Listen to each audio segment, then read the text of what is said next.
to me, I'm worth it. Baby, I'm worth it. Как се казваш? Стилян. Мирела Илянова Алиова. Името на каналът ти. Бейби Мирелка. Флапа Бум. А как те наричат приятелите ти? Всеки ми вика по различен начин, някои ми викат Стилян, други Стели, Стенли, Штиле и тем подобни вариации на това. Принципно както им падне. Преди много време ме наричаха Марула. Сега съм просто Бейби. Работиш или учиш? В момента работя, но мисля да уча тази година. В момента съм студент, така че уча. Коя зодия си? Везни, кантарче. Рогат добитък. Телец. Коя е любимата ти песен? Те са толкова много, че ако трябва да ги изброявам, то близ интервюто ще стане 5 века. В момента любимата ми песен е на Sia Elastic Heart. Запей ни. I have elastic heart.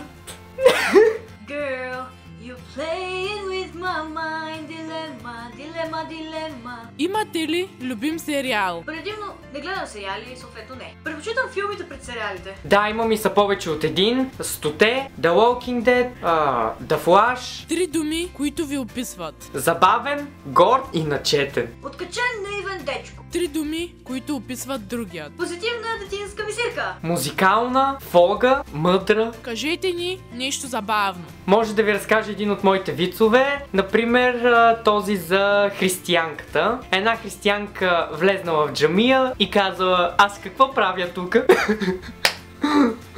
Веднъж две гарги стояли на една жица и се карали коя да е по средата. Риана или Бионсе? Че зависи от настроението. Може би Бионсе. Ариана Гранде или Селена Гомес? Труден въпрос, но мисля, че ще избера Ариана. Пак зависи от настроението.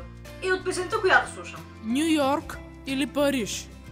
Ню Йорк. Някой да ме закара там. Може би Ню Йорк, защото някакси там бих се чувствал по-добре, отколкото в Париж. Миро или Графа? Миро, може би заради песните му от Каризма. Мирографа? Трудно ми е да избирам между изпълнители. Всеки има своето специфично нещо, с което се отколява от другите, така че не мога да избирам. Ако сте господари на света за един ден, какво ще направите? Бих поставила малко по-различни закони и бих казала: аз съм господар на света. Нямам представа, бих помогнал на бедните, не знам, нещо подобно. Най-грубата обида, която са отправяли към вас? По принцип не съм конфликтна личност и не влизам в конфликти, така че не помня коя е била най-грубата обида, която са отправили към мен. Не харесвам споровете, така че гледам да ги избягвам. В живота си най-много съм се чувствала обидена, когато някой ме лъже. Най-скъпото нещо, което притежавате? След роднините ми, може би Пеца, Перла. Семейството, приятелите си, почитателите си. Какво ще кажете на всички, които ви гледат в момента? Мараба! Коста! Бих им казал да са живи и здрави, да си живеят живота на макс и да бъдат горди.